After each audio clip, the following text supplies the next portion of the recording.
England versus Germany isn't just another international football battle. With the match taking place at Wembley, some old wounds would reopen. It was back in 1966 that England had last defeated Germany in a knockout match, but since then, Germany has beaten the Three Lions in all knockout games in major tournaments. To be precise, there have been four. But does that make Germany the favourite at present? Entering into the Euro 2020 round of 16, both Germany and England are yet to reach their potential.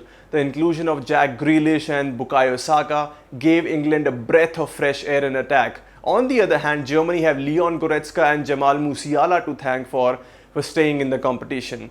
There are a number of ifs and buts that both Jogi Löw and Gareth Southgate have to analyse and find a solution for.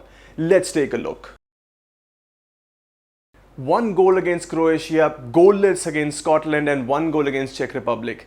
Did you expect a team like England with an attacking lineup like Harry Kane, Raheem Sterling, Phil Foden, Jadon Sancho, Jack Grealish, Mason Mount to perform this way? I mean, no, right? I did not either. But the pressure of managing such a superstar unit has been such that Gareth Southgate has opted for a more conservative approach.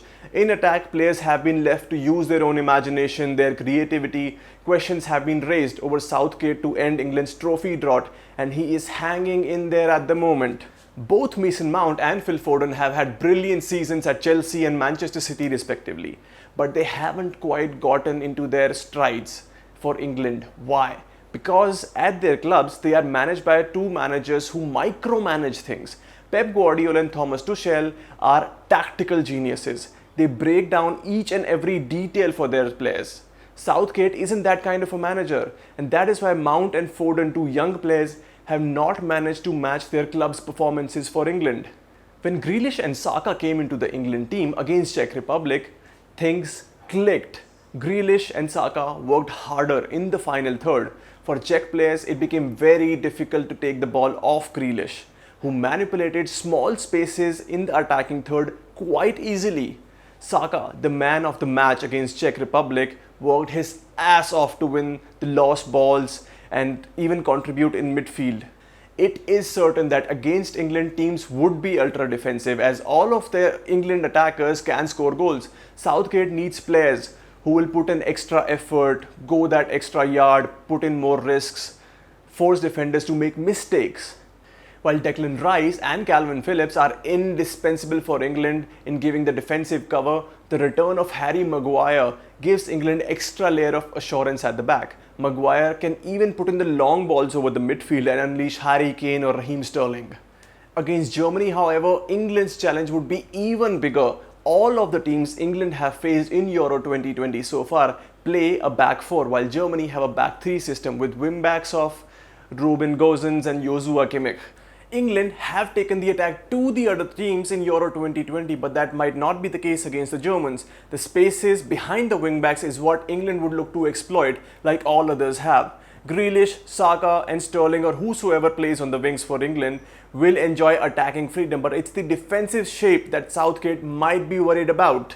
Instead of a back four system, Southgate might think of a back three system to keep the Germans at bay, and there are reasons. England might not have conceded a single goal with a back four system, but they are likely to be tested more against the Germans. I feel England's switch to a back three is likely to be seen with Kyle Walker taking the right centre-back role. Such a situation would see England have the liberty to even change formations in the middle of the game.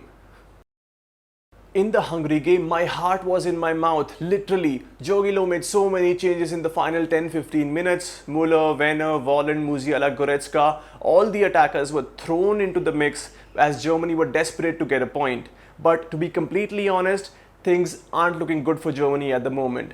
After the 4-2 victory over Portugal, Germany were expected to produce a better show against Hungary, but they were only saved by a few fortunate events that eventually saw them take a 2-2 draw and progress. The try of Serge Gnabry, Kai Havertz and Leroy Sané just doesn't work in the attack, and it showed us even though Thomas Muller doesn't have a single European Championship goal to his name, he is the leader of Germany's attack. Muller is the one who organizes Germany's attack, pulls the defenders out and creates spaces for others to exploit. Havertz, Sane and Gnabry can all score goals, but Muller is the must-have in Germany 11. Thankfully, he is fit to start against England. Leroy Sane was at his worst. He struggled so much to beat the defenders in one-on-one duels. This is something that he actually excels at. Gnabry and Havertz looked out of ideas, and it was a gimmick free kick that saw Germany finally manage to score their first goal.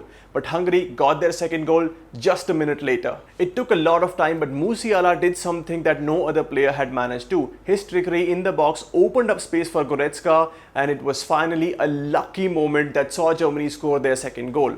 The turn of events have been such that Germany need fresh ideas in the team. Goretzka in place of Ilkay Gundogan will not just complement Toni Kroos, but in the form of Goretzka, there will be a box-to-box midfielder who will run up and down tirelessly and also offer a goal threat that Gundogan simply could not. Goretzka is a pressing machine, having learned the traits by playing under Hansi Flick. With Goretzka in the middle, England's midfield pivot of Rice and Phillips would not be at the sort of ease they have been at in the group stage games. While Kroos's distribution is crucial to activating Germany's attacking trio and the wingbacks, the presence of Goretzka would be key in putting Rice and Phillips under pressure. Introducing Jamal Musiala early in this game is also expected considering the cameo he had against Hungary. Musiala, who represented England in the junior teams, would have a personal motivation to do well in this game too, which would benefit Germany. The biggest positive as I see for Germany against England is England's back four system. Against Portugal, Germany showed how effectively they can use the wing-back system against four-man defense. If England keep the same formation, Germany's worries could ease, but I am not expecting that would be the case. Even though England have the favourites tag in the contest, it's Germany I feel who will take the attack to them. That was all from me today. I hope you guys liked this episode. Do share your predictions in the comment box and hit the subscribe button. I will see you guys soon.